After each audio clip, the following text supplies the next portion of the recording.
Have you ever wondered why the Korean War ended the way it did?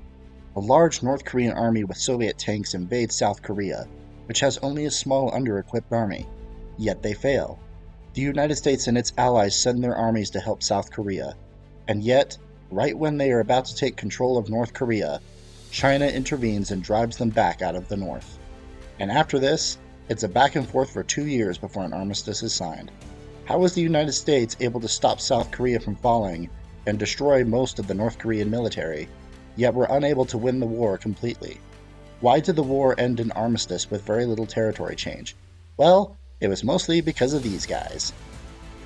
Although the United States and its allies had defeated Nazi Germany and Japan only a few years prior, their militaries were not what they once were. On top of that, Kim Il-sung had some important allies in the form of China and the Soviet Union. When General MacArthur, encouraged by Syngman Rhee, ordered his troops to seize total control of North Korea, Mao Zedong ordered a volunteer army be assembled to reinforce North Korea. When the Chinese Volunteer Army entered the war in October 1950, the CCP did not officially declare war on America, insisting the PVA were only volunteers without official endorsement. Despite General MacArthur's desires to the contrary, Western leaders were not in the mood to escalate the war into an all-out war with China.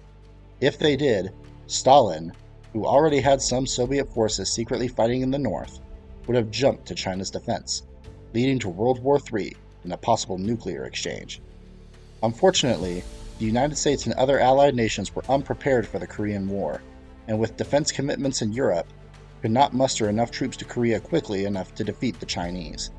And by the end of the war, over 1 million Chinese troops were in Korea, and the US had lost their opportunity for a decisive victory.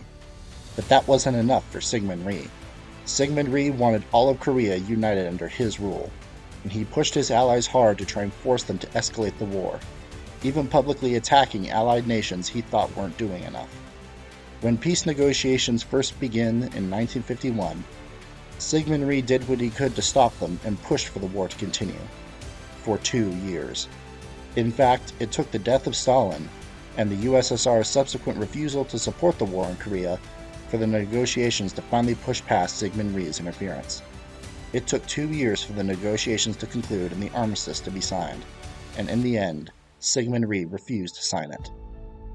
In the end, it was the ongoing Cold War, the unpreparedness of the United States for war, and the hardline stance of Syngman Rhee that resulted in the Korean War armistice, leaving Korea a nation divided and keeping the two nations on the brink of open war for 70 years.